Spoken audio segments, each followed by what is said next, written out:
Merci. La parole est à Monsieur Olivier Falorni pour 10 minutes.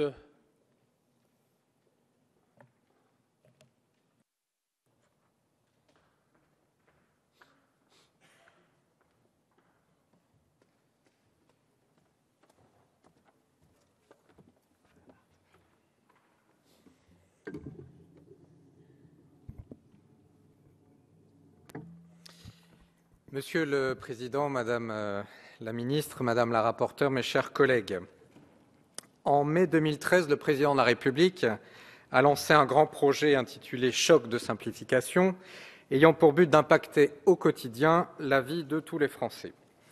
Désireux de rapidité et d'efficacité, il a été jugé préférable que cette simplification se fasse principalement par voie d'ordonnance, et nous voici aujourd'hui réunis pour discuter de ce texte, modernisation et simplification du droit et des procédures dans les domaines de la justice et des affaires intérieures. Il est le quatrième texte dont nous sommes amenés à discuter pour déterminer les domaines dans lesquels le Parlement habilite le gouvernement à adopter des mesures de nature législative en vertu de l'article 38 de la Constitution. Ainsi, le gouvernement respecte ses engagements de simplification et de modernisation du droit en ayant recours une nouvelle fois à un texte de taille modérée, ciblé précisément sur certains domaines et alternant demande d'habilitation et mesures directement applicables. 4 domaines sont concernés par le présent projet de loi. En premier lieu, le droit civil, en ce qu'il prévoit de modifier certaines règles relatives à la protection juridique des majeurs et des mineurs, des dispositions relatives au droit des successions, des obligations et des contrats, à celui des biens et des procédures d'exécution. Second domaine, l'organisation de la justice, avec la réforme de l'organisation du tribunal des conflits. La procédure pénale, elle aussi, évolue.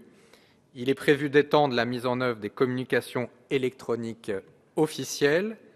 Enfin, différentes règles relatives à l'administration de l'État et des collectivités territoriales devraient, elles aussi, connaître une mise à jour afin de les rendre plus simples et plus adaptées au mode de fonctionnement de notre société. Je tiens à féliciter notre collègue Colette Capdevielle, rapporteure, pour la qualité de son travail, et le gouvernement pour la coopération et l'écoute dont il a su faire preuve.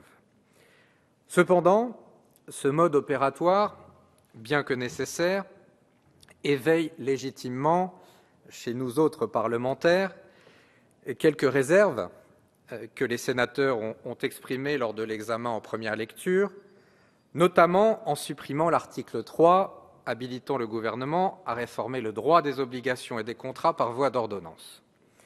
Le Sénat a estimé que l'argument opposé par le gouvernement, tendant à dire que cette réforme était trop technique pour que le Parlement légifère sur ce sujet, était irrecevable, puisque des réformes d'envergure ont été menées par le passé, en témoigne celle conduite en 2005 sur le droit de succession. Le groupe 2RDP, bien que persuadé que le Parlement aurait tout à fait été en mesure de mener à bien une telle réforme, reconnaît en l'état l'urgence d'un tel dépoussiérage du livre 3 du Code civil, qui n'a pas connu de remaniement depuis 1804, et l'opportunité que représente la voie d'action par ordonnance. Tous les experts s'accordent à dire depuis bien trop longtemps qu'il faut réformer cette branche du droit civil où la jurisprudence a pris une place considérable. Le débat sur cet article 3 n'ayant pu avoir lieu avec Madame la garde des Sceaux lors de l'examen du texte en commission, cette dernière tombant en même temps que le Conseil des ministres, j'espère que nous l'aurons de façon constructive aujourd'hui et que Madame la ministre saura convaincre l'ensemble de l'hémicycle du bien fondé de cette disposition. Si nous accordons notre confiance au gouvernement et à vous, Madame la garde des Sceaux, pour mener à bien cette simplification et cette modernisation du droit nécessaire et bénéfique pour tous, nous serons attentifs au respect de l'équilibre des pouvoirs. Nous souhaitons saluer l'initiative du gouvernement de réorganiser le tribunal des conflits. Il était devenu anormal, et désuet, dans un système qui se veut respectueux de la séparation des pouvoirs et de l'indépendance de la justice, que le garde des Sceaux préside cette instance. Étendre la communication par voie électronique est un signe positif de modernité.